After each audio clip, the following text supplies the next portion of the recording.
Bueno, muchachos, vamos a iniciar. En el momento tengo el chat desactivado debido a que algunos muchachos son menores de edad, entonces para que pudieran acceder a esta explicación. Entonces, bueno, de todas maneras al final cuando edite el video voy a dejar ahí el chat abierto para que puedan hacer las preguntas y yo se las respondo allí online, o que me puedan hacer las preguntas por otro medio, ¿ok? Bueno, entonces vamos a iniciar esta explicación que esencialmente es de soluciones y mezclas.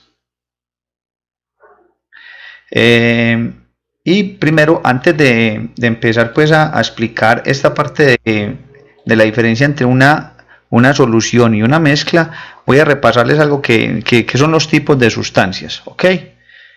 Bueno, por aquí me preguntan pues que si tienen alguna duda me pueden escribir allí por el interno, pues por el WhatsApp. Aquí tengo abiertos los grupos, me pueden hacer preguntas y yo se las voy respondiendo allí en el canal. Listo. Bueno, entonces lo ideal es que empecemos con esta simple explicación de que son sustancias puras y que son mezclas y que son soluciones esencialmente. Entonces sabemos que hay dos tipos de sustancias puras, que son los elementos y los compuestos. Recordemos que los elementos son los que se encuentran evidentemente pues en la tabla periódica. Los elementos químicos normales son aproximadamente 90, el resto que hay en la tabla periódica pues son sintéticos, o sea, elaborados por el hombre en un laboratorio. Y los compuestos es la combinación de dos o más átomos, ¿cierto? Entonces, en elementos podemos hablar por ejemplo del cobre, el potasio, el oxígeno, el carbono. Recordemos que cada elemento de estos está conformado por sus isótopos. Bueno, y un compuesto es la combinación de dos o más átomos. Por ejemplo, el agua, pues ya sabemos que es la combinación del hidrógeno y el oxígeno. El amoníaco, que es la combinación de nitrógeno con 3 átomos de hidrógeno. Y el benceno, que es una molécula orgánica, está conformada por 6 átomos de carbono y 6 átomos de hidrógeno. Ok, entonces elementos y compuestos, los dos son sustancias puras. Ok, ahora, ¿qué es una mezcla? Ojo, entonces una mezcla es un sistema material formado por dos o más sustancias puras. Ojo. Mire las características aquí fundamentales. Primero, no ocurre reacción química entre los componentes. No hay reacción química. ¿Está bien? Cada uno de los componentes mantiene su identidad y propiedades químicas. Los componentes pueden separarse por medios físicos, tales como destilación, filtración, flotación. Ahorita vamos a explicar cada uno de estos métodos de separación. ¿Listo? Y aun cuando no existen cambios químicos, algunas propiedades físicas de una mezcla pueden cambiar, como el punto de fusión o el punto de ebullición. Esas propiedades sí pueden cambiar. Esos cambios los denominamos propiedades coligativas. ¿Está bien? Entonces, repasemos. Sustancias puras son los elementos y los compuestos. Y mezclas es la combinación de dos o más elementos o dos o más compuestos sin reacción química. Fundamental esa parte allí.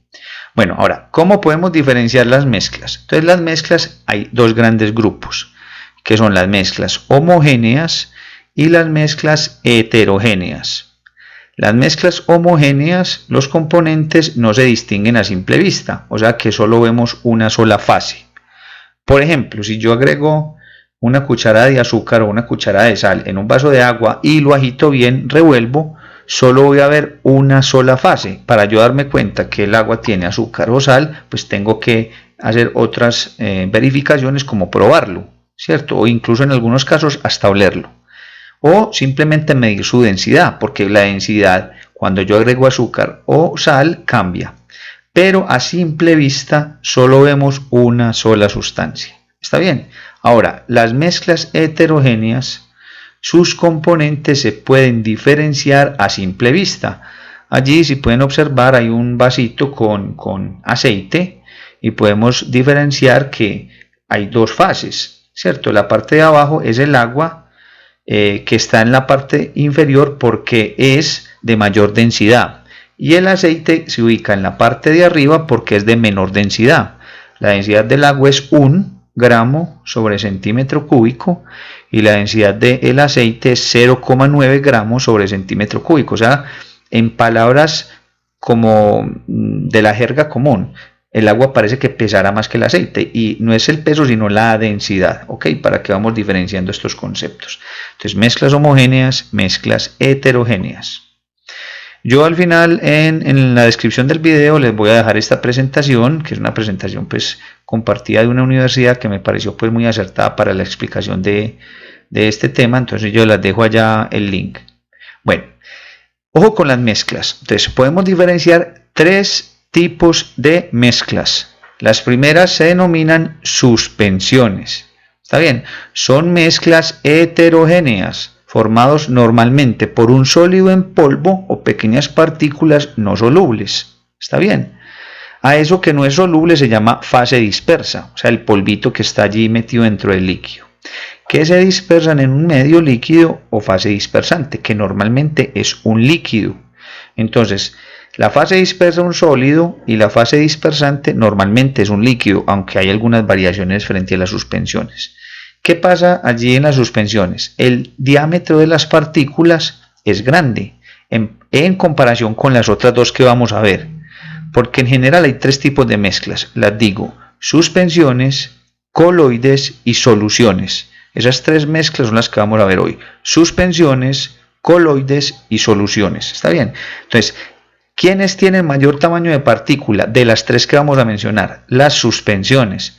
Son partículas de 1 por 10 a la menos 3 milímetros, más grandes que esas. ¿Listo? Si están un poco más bajo el tamaño, vamos a ver coloides, y si el tamaño es muy pequeño, el tamaño de los átomos, vamos a ver soluciones.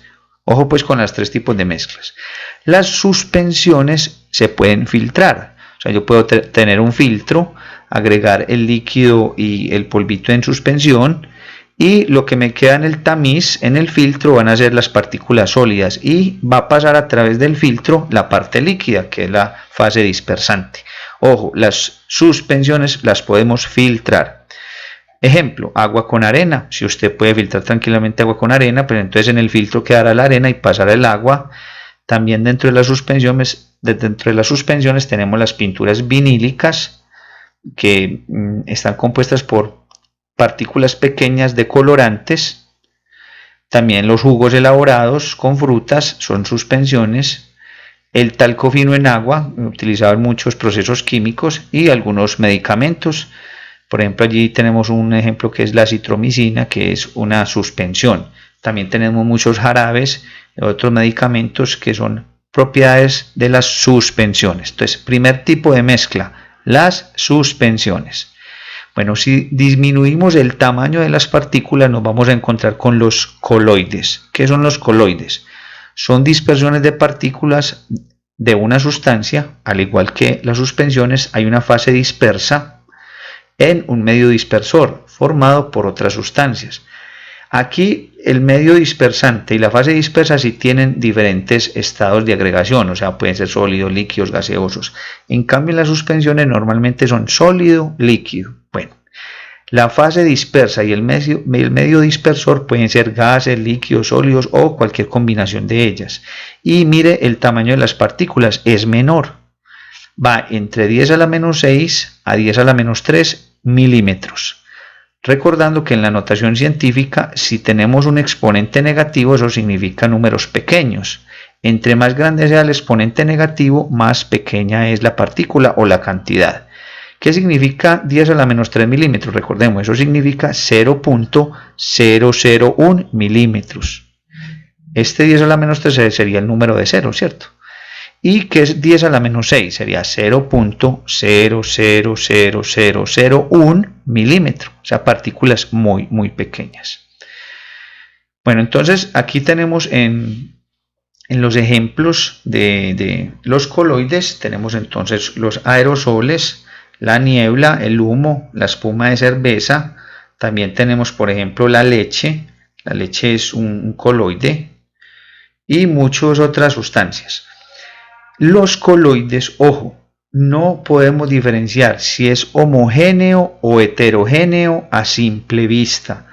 No lo podemos diferenciar. Las suspensiones sí. Las suspensiones podemos mirar que son heterogéneas a simple vista. Los coloides están como entre el rango entre si no sé diferenciar o lo sé diferenciar. Y hay un método para diferenciar los coloides que se denomina efecto Tyndall. ¿Listo? ¿Qué es el efecto Tyndall? Si yo coloco un rayo de luz a través de la sustancia, ese rayo de luz, si se refleja en las partículas del coloide, entonces lo vamos a ver más fácilmente. O sea, si colocamos un rayo de luz a través de esa cerveza y pasa al otro lado, decimos que es una solución. Si el rayo de la cerveza queda reflejado, el rayo de luz queda reflejado dentro de la espuma de la cerveza, entonces decimos que es un coloide. O sea que el efecto Tyndall me sirve para diferenciar soluciones, que ya las vamos a ver, de coloides. ¿Cómo? Si el rayo pasa, atraviesa la sustancia, es una solución. Si queda reflejado en el interior de la sustancia, es un coloide. ¿Está bien? Bueno, entonces por último vamos a ver las disoluciones. Estas son muy importantes en química porque yo al juntar varias disoluciones sí puedo hacer una reacción química, pero en una sola disolución no hay reacción química. Está bien, yo puedo tener por ejemplo agua con sal de cocina, agua con cloruro de sodio, allí no hay reacción química. Pero si yo la junto con otra sal o con otra sustancia, otra disolución, sí puedo hacer reacción química. Por eso son importantes en química. ¿Por qué? Porque cuando los reactivos están en fase líquida, se favorece el contacto entre ellos y acelera el proceso o la cinética de reacción, o sea, la velocidad de las reacciones químicas. Cuando voy a hacer una solución química, una reacción química, perdón, en medio sólido es más complejo, es más inestable y es más demorado. ¿Está bien? Bueno, entonces, ¿qué es una disolución? Las disoluciones también se llaman soluciones, es lo mismo. Si encuentras el nombre disolución o solución, es exactamente lo mismo. Entonces, es una mezcla homogénea, esta sí es homogénea bajo cualquier forma de observación, de uno o más solutos. Y están distribuidos en un disolvente o solvente, que es lo mismo. Listo, este componente se encuentra en mayor proporción y es el que determina el estado de agregación en el que se encuentre la disolución. Entonces, resumiendo, las disoluciones o las soluciones están formadas mínimo por dos elementos. El de menor cantidad se llama o se denomina soluto y el de mayor cantidad se denomina solvente o disolvente.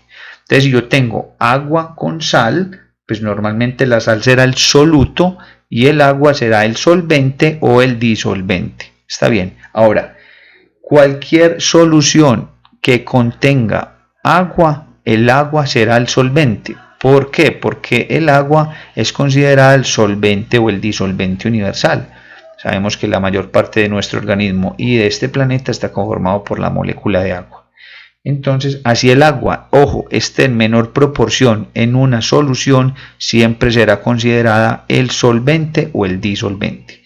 Acá, el diámetro de las partículas es muchísimo menor a 10 a la menos 6 milímetros. Podemos considerar que el tamaño de esas partículas que se disuelven es del tamaño de iones o de átomos. ¿Está bien? Las soluciones no se pueden filtrar, no hay un tamiz, un filtro que pueda absorber las partículas de soluto. Si yo coloco agua con sal en un filtro, sigue derecho el agua y sigue derecho la sal. O sea, no puedo filtrar el agua con sal. Para uno purificar el agua con sal, pues necesita otros métodos como la evaporación o la ósmosis inversa, que son otros métodos diferentes al filtrado. Entonces, fundamental. Ojo, entonces, las soluciones pueden ser binaria, pues está conformada nomás por un soluto y un solvente. Terciaria se está conformada por dos solutos y un solvente. Y cuaternaria se está combinada por tres solutos y un solvente. Listo, entonces los solutos pueden ser varios. Normalmente el solvente es uno solo. Entonces la suma del soluto y el disolvente es la disolución o solución. Entonces recordemos, disolvente y solvente es lo mismo. Disolución y solución es lo mismo. Para que de pronto no se vayan a confundir si escuchan esos nombres en otro lugar con el nombre de solvente o solución. Bueno, entonces vamos aquí resumiendo. 3 tipos de mezclas, me devuelvo. Suspensión, las partículas son grandecitas. Coloide, las partículas son intermedias. Solución, las partículas de soluto son muy pequeñas, del tamaño incluso de los átomos o de iones. Si yo, por ejemplo, disuelvo sal, o sea, cloruro de sodio en agua, lo que me voy a encontrar es las moléculas de agua, el ion cloro negativo y el ion sodio positivo. O sea, son iones, son tamaños de atómicos, por eso no se pueden filtrar. Bueno, entonces aquí hay una tabla de propiedades de los coloides y las suspensiones, ya lo habíamos visto. Entonces los tamaños de las partículas son mayores en las suspensiones, la homogeneidad de las suspensiones son heterogéneas, o sea, pues las puedo ver a simple vista. En cambio los coloides están al límite, tengo que aplicar el efecto Tyndall para diferenciarlos. ¿Está bien? Las suspensiones sedimentan y los coloides en algunas ocasiones también pueden sedimentar, o sea que las partículas pueden irse al fondo del recipiente. Y las técnicas de separación de los coloides se llama extracción. En cambio, las suspensiones las puedo filtrar. Extracción y filtrado. Bueno, entonces aquí en esta grafiquita es como un esquema de cómo se pueden diferenciar los diferentes tamaños de las partículas que están disueltas. Entonces aquí tenemos que las suspensiones tienen un tamaño de partícula muy grande. Los coloides tienen un tamaño de partícula intermedio y las soluciones tienen un tamaño de partícula muy pequeño. Está bien, bueno. Ahora, vamos a mirar qué técnicas puedo utilizar para yo separar una suspensión, un coloide o una solución. Listo. Entonces, una de las técnicas más usadas para la separación de soluciones se denomina la destilación, ¿cierto? Bueno, entonces, ¿qué es la destilación? Consiste en separar mediante evaporaciones y condensaciones sucesivas los diferentes componentes de una mezcla, aprovechando los diferentes puntos de ebullición. Esta es una de las técnicas para separar soluciones, aunque también se pueden separar, ¿cierto?, otro tipo de mezclas, pero esta es fundamental para las soluciones. Por ejemplo, una solución sería agua con alcohol etílico. Y esa mezcla se mete acá en este baloncito. Listo. Si yo evaporo a una temperatura de 80 grados aproximadamente, solo se me va a evaporar el alcohol. Listo. Y el agua va a quedar acá retenida, aunque parte del agua también se puede evaporar, pero en pequeñas cantidades. Luego el agua, el alcohol que se evaporó con pequeñas cantidades de agua se mete por acá por este aparatico que se llama un condensador. Recordemos que condensar es pasar del estado gaseoso al estado líquido y va a venirse por acá, se va a condensar y aquí van a caer entonces las goticas de alcohol con pequeñas cantidades de agua, porque de todas maneras parte del agua se puede evaporar. Entonces si yo tengo por ejemplo aquí alcohol al 20% y lo someto a una destilación, aquí me va a quedar por ejemplo alcohol al 40%, se va a aumentar la proporción de alcohol y de agua. Y si yo vuelvo y hago el proceso varias veces, estoy concentrando la cantidad de alcohol. Listo. Una evaporación también me sirve para separar varias sustancias. Por ejemplo, también puedo separar agua con sal, que es una solución por medio de la evaporación. Lo que pasa es que en la evaporación se pierde el solvente. En cambio, en la destilación yo puedo recuperar el solvente. Entonces aquí en la evaporación tengo agua con sal, evaporo el agua y me queda la sal en el fondo del recipiente, pero pierdo el agua, pierdo el solvente. Esa es la diferencia fundamental entre las dos. Bueno, entonces aquí tengo que aprovechar los puntos de ebullición. Recordemos que los puntos de ebullición son las temperaturas a la cual una sustancia cambia su estado de líquido a gaseoso o de líquido a vapor. Bueno, hay otro proceso de separación muy importante llamado decantación. La decantación es excelente para separar suspensiones, es decir, mezclas heterogéneas. Entonces, decantación, método mecánico de separación de mezclas heterogéneas que pueden estar formadas por un líquido y un sólido o por dos líquidos. Se basa en la diferencia de densidad de los componentes. Listo, entonces la decantación simplemente yo meto en un recipiente, también hay unos embudos especiales denominados embudos de decantación y dejo reposar la mezcla heterogénea. Recordemos que la más densa se va a venir para abajo, para el fondo del recipiente, y la menos densa queda arriba. Y yo simplemente con voltear el recipiente puedo separar el líquido menos denso, que es el que queda en la parte superior. También recordemos, pues hay un embudo denominado pues embudo de decantación. Ese tendría una llavecita en la parte inferior, donde abriendo la llavecita deberíamos correr el líquido más denso, y cuando venga el líquido menos denso cerramos la llave. Fácil. Bueno, otra técnica de separación, esta es utilizada en coloides y es utilizada en suspensiones, se denomina la filtración. Corresponde al proceso de separación de sólidos en suspensión en un líquido mediante un medio poroso. El medio poroso pues es el filtro, que normalmente es un papel. Ese papel tiene diferentes porosidades. El tamaño del poro depende de la separación que uno vaya a hacer. Si las partículas son muy gruesas, ¿cierto? Entonces uno no necesita un filtro con porosidad alta. Y si las partículas son muy pequeñitas, entonces el tamaño del poro tiene que ser también muy pequeño para que no se vayan a pasar por ahí por los poros. Listo. Bueno, entonces yo, ¿qué hago? Por ejemplo acá, si yo tengo agua con arena, entonces simplemente lo agrego acá, el filtro queda acá, retiene la arena y el agua pasa acá abajo. Es un ejemplo muy básico para que lo puedan entender. Bueno, otro método de separación es el tamizado. Es un método físico para separar mezclas de diferentes tamaños al hacerlos pasar por un tamiz, un colador. Es un método utilizado generalmente en mezclas de sólidos heterogéneos. Por ejemplo, si yo tengo diferentes tamaños de piedras, todas sólidas, ok, y yo las meto aquí en el tamizado, este tamizador también se mete en una balanza o en una base vibratoria. Eso hace vibrar este recipiente, y las partículas más pequeñitas van pasando de un tarrito a otro. Cada tarrito tiene un tamaño de porosidad, como el del filtro, pero más grande, son filtros más grandes. Así como el embudo o el filtro, el tamiz que uno utiliza para filtrar en la casa los jugos, para quitarle las pepitas o quitarle la pulpa. Entonces esto va vibrando, las piedras más grandes quedan acá en la parte superior y las piedras más delgaditas van bajando hasta que en el último quedará la arena, ¿cierto? Entonces dependiendo de lo que uno necesite va sacando cada tarrito de estos y lo separa. Entonces el tamizado sirve para separar mezclas heterogéneas normalmente sólidas. Bueno, cuadro resumen de lo que llevamos. Entonces la materia se clasifica en sustancias puras, elementos y compuestos, y mezclas que pueden ser homogéneas, heterogéneas. Las homogéneas son las soluciones, las heterogéneas son las suspensiones, y como en el intermedio entre las homogéneas y las heterogéneas están los coloides. Bueno, las soluciones son mezclas homogéneas donde no existe ninguna reacción química entre el soluto y el solvente. Estos coexisten en una misma fase y no pueden separarse por procesos físicos como la decantación o la centrifugación. Acuérdense que las soluciones las separamos por evaporación o por destilación.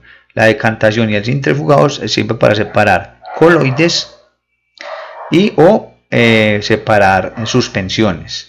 La decantación sirve para suspensiones, y un método para separar coloides es la centrifugación, que es meter la sustancia dentro de un elemento giratorio, y la fuerza centrífuga hace que las partículas más pesadas se vayan para el extremo como de la licuadora, es como una especie de licuadora, y la parte líquida se queda en la mitad. Entonces ahí se puede separar por centrifugación. Por ejemplo, la sangre es un coloide. Y cuando van a separar la parte líquida de la parte sólida, la parte líquida y del plasma, entonces se utiliza métodos de centrifugación. Se meten unos tubitos de ensayo como en una licuadorcita. Estos van girando a altas velocidades. La parte sólida de la sangre del coloide se va para la parte inferior del tubo de ensayo, y la parte líquida de la sangre queda en la parte superior. Bueno, eso es otro método de separación denominado centrifugación. Bueno, el agua, muchachos, es el disolvente de la mayoría de disoluciones que reciben el nombre de disoluciones acuosas, ¿cierto? Por lo que se conoce como disolvente o solvente universal. Eso se los había dicho con anterioridad. Bueno, entonces Vamos a mirar ahora el proceso de disolución. Todas las sustancias no forman una solución. Habría que buscar cuáles sustancias tienen propiedades químicas más cercanas, y esas que tienen propiedades químicas más cercanas se van a unir fácilmente en una solución. Entonces ahí podemos clasificar los compuestos en polares y en apolares. ¿Ok? Los compuestos o sustancias polares son las que tienen una carga positiva y una carga negativa en un extremo y en el otro. ¿Ok? Pero las sustancias apolares no tienen carga. Normalmente en la química inorgánica la mayoría de sustancias son polares, y en la química orgánica la mayoría de sustancias son apolares. Bueno, vamos a mirar aquí un poquito la conectividad, a ver qué está pasando. Pero yo veo aquí la conectividad bien. En este momento, bueno, están diciendo que no se está viendo bien, pero yo veo aquí que estamos bien. Bueno, vamos a seguir. Entonces, vuelvo a repetir, si las sustancias son polares, quiere decir que tienen carga en su estructura, una carga positiva, una carga negativa, así como pequeños imanes. Y las sustancias apolares no tienen carga. Si yo combino una sustancia polar con otra, se mezclan fácilmente. Y si combino una sustancia apolar con otra, también van a formar una solución. Doy dos ejemplos. El agua, ojo, este es muy importante. El agua es una sustancia covalente, pero su estructura externa es polar. ¿Por qué? Recordemos que el agua está formada por dos átomos de hidrógeno y un átomo de oxígeno. En su geometría, la parte del oxígeno en la parte exterior va a tener una carga residente negativa, y en la parte de los hidrógenos va a tener una carga positiva. Debido a esto, entonces es una molécula polar y se combina muy bien con las sustancias iónicas, por ejemplo con las sales. Sabemos que la mayoría de sales son solventes o solubles en agua, las puede usted mezclar fácilmente. Vámonos para los otros, para las sustancias orgánicas. Por ejemplo, las moléculas orgánicas, las más conocidas que nosotros vemos en la cotidianidad, por ejemplo, son la gasolina, el éter, el barsol, el ACPM, son sustancias orgánicas polares. Si yo las combino entre sí, ellas se van a mezclar, pero si yo le agrego agua o una sal, no se van a disolver. Entonces, yo les hago un ejemplo. Hay dos tipos de pinturas, las más conocidas son base de aceite y base en agua.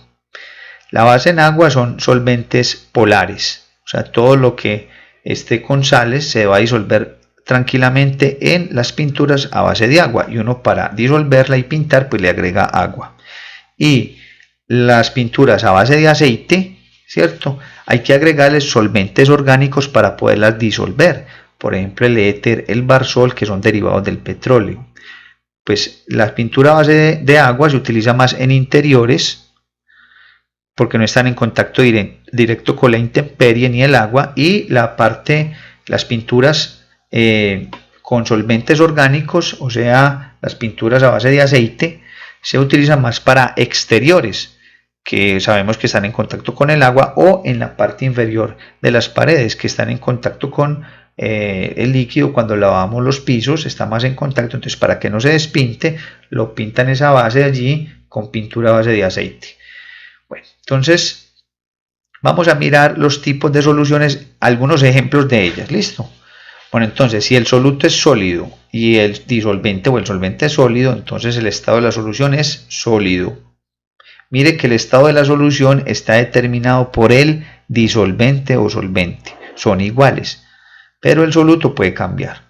Ahí entonces cuando tenemos sólido, entonces ahí tenemos las aleaciones metálicas. Por ejemplo, el bronce es una aleación metálica, el acero inoxidable, son aleaciones metálicas, por ejemplo de hierro con carbono y con cromo. Todas esas son soluciones sólido-sólido.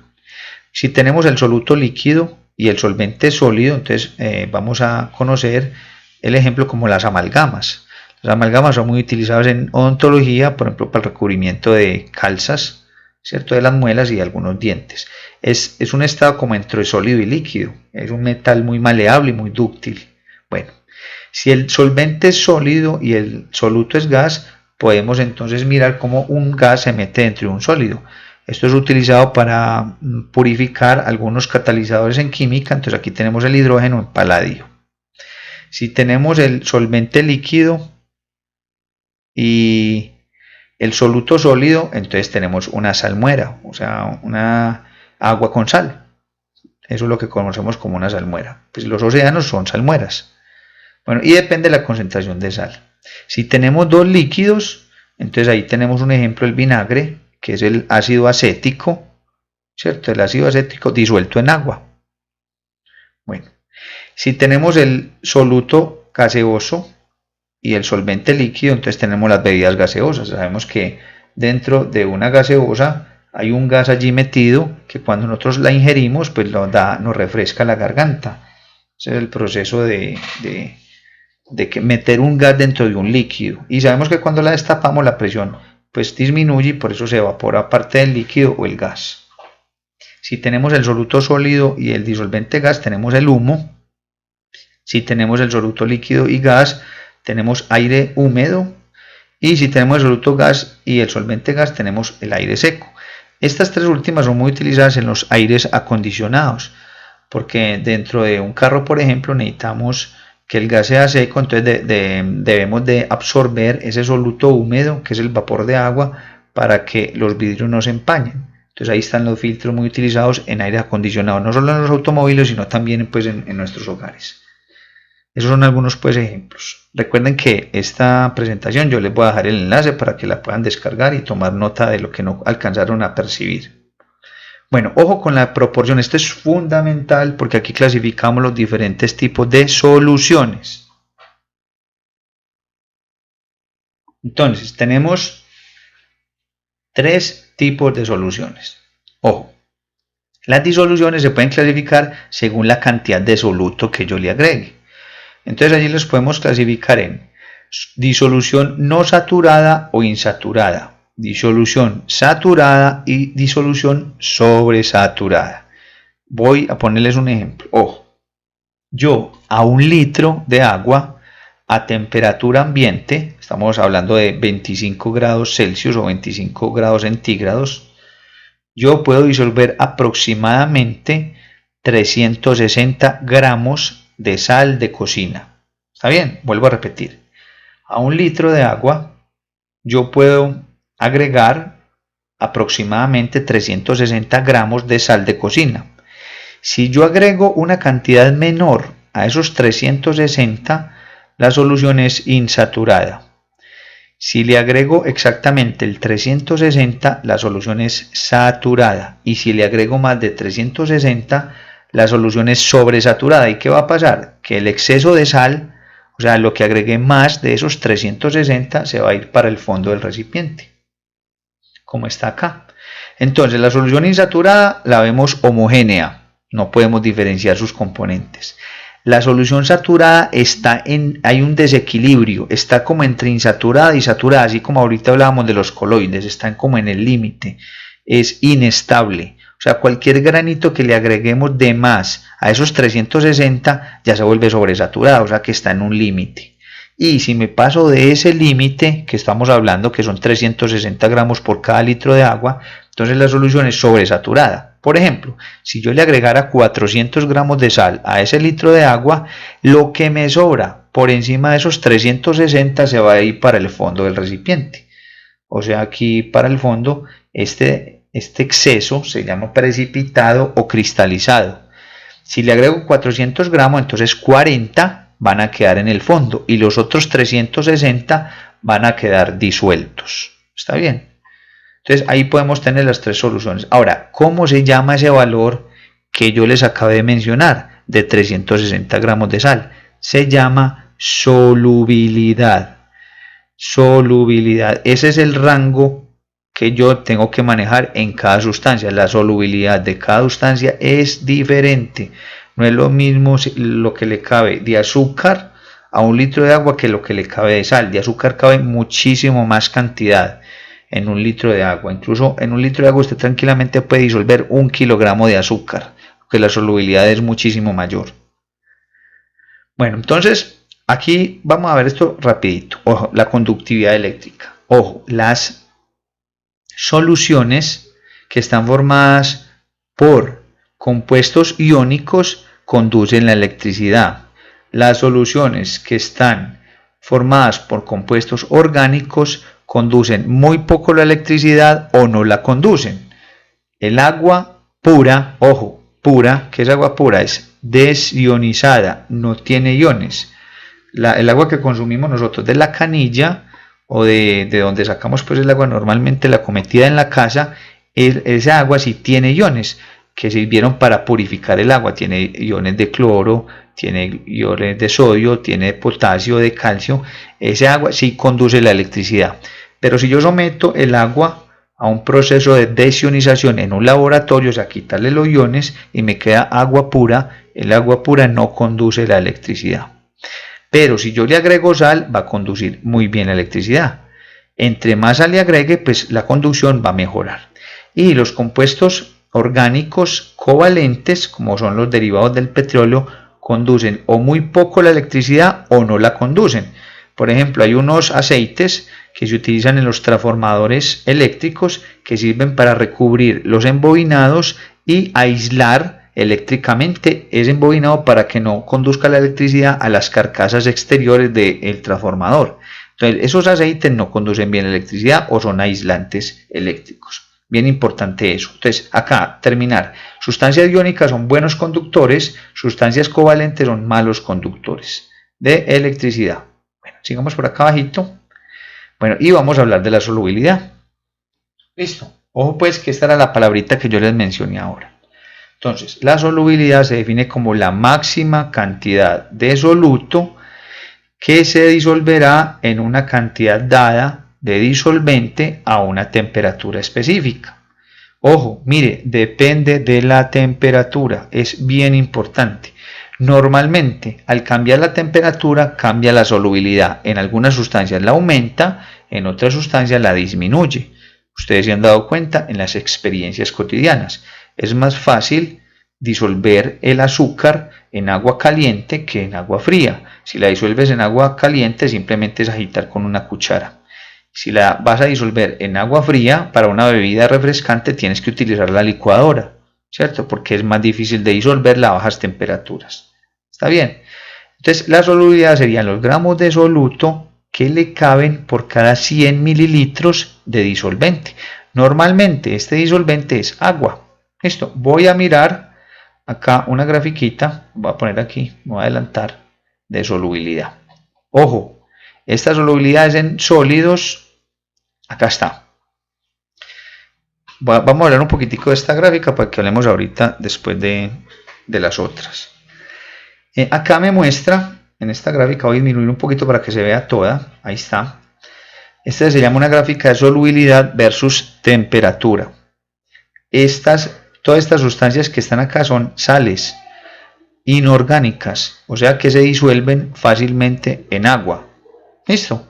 Y me muestra varias curvas. La mayoría de esas curvas son directamente proporcionales y solo una es inversamente proporcional, que ya lo voy a mencionar. Para la interpretación gráfica yo siempre recomiendo pues mirar los ejes, en qué unidades está cada eje. Aquí tenemos que el eje X está la temperatura en grados Celsius o grados centígrados y en el eje Y tenemos la solubilidad en 100 gramos de agua. O sea que estas curvas las hicieron experimentando con 100 gramos de agua. ¿Está bien? Por ejemplo, mire, vamos a coger el KCl, que es el cloruro de potasio.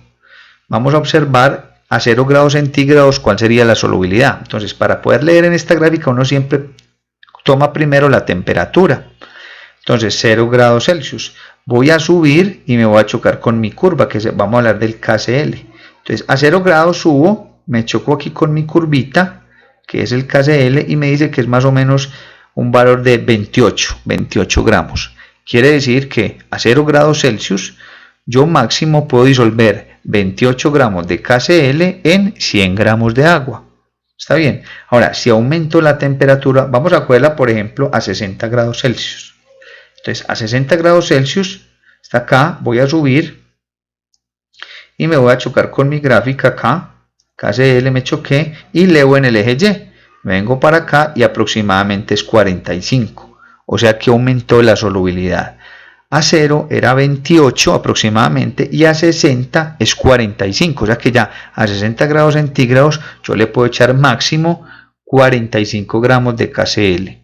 Si le agrego menos de 45, la solución es insaturada.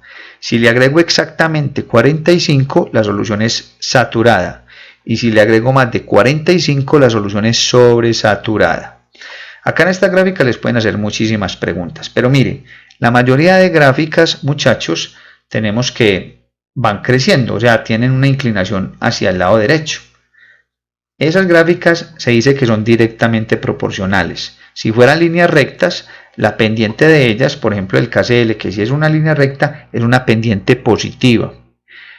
Solo hay una sustancia que se comporta diferente, que es el sulfato de cerio, que es la de acá abajito. Mire que en el rango entre 0 grados y 30 viene descendiendo, o sea que en este rango es inversamente proporcional. ¿Qué significa directa e inversamente proporcional? Directamente proporcional significa que al aumentar la temperatura también aumenta la solubilidad. ¿Qué es inversamente proporcional? Que al aumentar la temperatura disminuye la solubilidad. O sea que el sulfato de cerio, para poderlo disolver, es mejor enfriarlo. El resto de sustancias, para mejorar la solubilidad, las caliento. ¿Está bien? O sea, aumento la temperatura. Entonces, directamente proporcional la mayoría, inversamente proporcional solo el sulfato de cerio de 0 a 30 grados Celsius. El resto es constante. Mire que se comporta como una línea horizontal. O sea que al aumentar aquí la temperatura entre 30 y 100 no varía. Estas son interpretaciones gráficas bien importantes que se utilizan no solo en química, sino en cualquiera de las áreas de las ciencias exactas. Hay preguntas, por ejemplo, ¿cuál sería la sustancia más soluble a 10 grados centígrados? Entonces, si me hacen, por ejemplo, esa pregunta, yo cogería 10 grados centígrados, subo, y la última sustancia con la que me choque sería la más soluble. En este caso sería acá el NaNO3, que es el nitrato de sodio, la solubilidad sería 80. O sea que yo a 100 gramos de agua le puedo agregar a 10 grados centígrados 80 gramos de nitrato de sodio, que es NaNO3. Ahora, ¿cuál sería la sustancia menos soluble a 10 grados? Entonces sería la sustancia que primero me encontrara subiendo verticalmente por 10 grados centígrados. Entonces 10 grados centígrados subo, la primera sustancia que me encuentro es el KClO3. Y leo aquí en el eje Y, me daría más o menos una cantidad de 4 o 5 gramos por cada 100 gramos de agua. El KClO3 es el clorato de potasio. Esa sería la sustancia menos soluble a 10 grados centígrados. Ahora, si yo cambio la temperatura, pues también van a cambiar las cosas. Por ejemplo, vamos a escoger 30 grados centígrados. La sustancia menos soluble a 30 es la primera que me encuentre, sería el sulfato de cerio. Porque yo voy subiendo y la primera que me encuentre es esta. Sería una solubilidad aproximadamente entre 2 y 3 gramos por cada 100 gramos de agua. Pero si subo, la última sustancia que me voy a encontrar de nuevo sería el NaNO3. Aunque el cloruro de calcio tiene una gráfica ascendente, podría ser mayor, pero en la proyección de la gráfica solo tengo hasta 100 gramos de solubilidad. Pero leyendo solo de la gráfica podemos definir que es el NaNO3. Bueno, esto es fundamental. La solubilidad de los sólidos en los líquidos. Me voy a devolver. Entonces, la solubilidad es un dato bien importante. Voy a leer estos datos que son sumamente importantes para que vamos estableciendo comparaciones. Ojo, la gran diferencia entre concentrado y saturado es que concentrado es solo una apreciación, mientras que saturado se refiere a un límite. El saturado se refiere a la solubilidad. Cuando una sustancia está saturada es porque llegó a su punto de solubilidad. Muchos compuestos covalentes son insolubles en solventes polares, lo que habíamos dicho ahora, pero sí lo son en solventes apolares. Por ejemplo, los compuestos orgánicos de la química orgánica derivados del petróleo se mezclan muy bien entre ellos, pero no se mezclan muy bien con el agua. Existen, a pesar de lo anterior, compuestos covalentes que se disuelven en solventes polares. Hay algunas excepciones, por ejemplo, los alcoholes. el etanol, el propanol, el etilenglicol sí se pueden disolver en agua, hay unas excepciones. Los compuestos iónicos, además de disolverse en solventes polares como el agua, experimentan disociación, o sea, generan iones. Iones son partículas con carga positiva y negativa que lo que hacen es conducir muy bien la electricidad. Y existen compuestos covalentes que, además de disolverse en solventes polares, experimentan disociación, eso ya lo habíamos dicho hace un instante. Bueno, entonces, ojo con esta terminología aquí. Cuando la solubilidad de una sustancia es prácticamente nula, o sea que no se puede mezclar, decimos que es insoluble. ¿Cierto? Por ejemplo, el agua y el aceite son insolubles, ¿cierto? Bueno, normalmente se utiliza para sustancias sólidas y líquidas. Bueno, es el caso, por ejemplo, aquí nos dice el cloruro de plata en agua es muy insoluble, entonces cuya solubilidad es tan bajita que prácticamente al agregar cualquier cantidad se va para el fondo del recipiente. Ojo, y cuando ocurre entre dos líquidos diremos que son inmiscibles, por ejemplo el aceite y el agua. No se pueden mezclar. Cuando las sustancias se disuelven en cualquier proporción, solubilidad infinita, diremos que ellas son totalmente miscibles. Por ejemplo, el alcohol etílico y agua. Sabemos que el alcohol etílico es el alcohol que se consume en todas las bebidas alcohólicas, también se llama etanol, y agua se pueden mezclar en cualquier proporción y siempre van a formar una solución, o sea, siempre van a ser miscibles. Yo puedo agregar una gota de agua en 1000 mililitros de alcohol etílico y se disuelve, y si hago lo contrario también, o sea, son totalmente solubles. Bueno, ¿qué factores, ya para terminar, afectan la solubilidad? Ya los hemos mencionado. Primero, la naturaleza química, que hay unos que son polares, otros que son apolares, unos que son iónicos y otros que son covalentes. Los polares se combinan muy bien con los iónicos y los apolares con los covalentes. Y si son parecidos se mezclan muy fácil entre sí. Esa es la primera característica. La segunda es la temperatura, como lo acabamos de ver. Normalmente, ya lo vimos, los sólidos al aumentar la temperatura aumenta la solubilidad. Pero en los gases es al revés. Mírenlo acá. Sólidos, cuando aumenta la temperatura aumenta la solubilidad. En cambio en los gases, para mejorar la solubilidad tengo que disminuir la temperatura. Por eso las bebidas gaseosas, para que el gas se mantenga dentro del líquido, tengo que mantener la gaseosa congelada o refrigerada. Si yo la gaseosa la dejo a la intemperie, pierde su gas. Entonces los sólidos y líquidos aumentan la solubilidad al aumentar la temperatura. Los gases en los líquidos al disminuir la temperatura aumenta la solubilidad, o sea son contrarios. Muy importante que sepamos esto. Listo, entonces aquí también nos están explicando lo mismo, que al aumentar la temperatura disminuye la solubilidad. Entonces para poder que estos gases se solubilicen en un líquido o por ejemplo en agua, tengo que disminuir la temperatura. Este también es otro ejemplo. Bueno. Y la presión, para terminar. La presión no afecta mucho en la solubilidad de sólidos y líquidos, afecta mucho más en los gases. La presión tiene un efecto importante en la solubilidad de los gases, en los sólidos y líquidos no mucho. A una temperatura determinada, si aumento la presión, aumenta la solubilidad. ¿Listo? En líquidos y gases no es muy importante la presión, porque no ejerce efecto. ¿Listo? Bueno, entonces ya, esto era como lo fundamental que les quería explicar de soluciones, mezclas y coloides y suspensiones.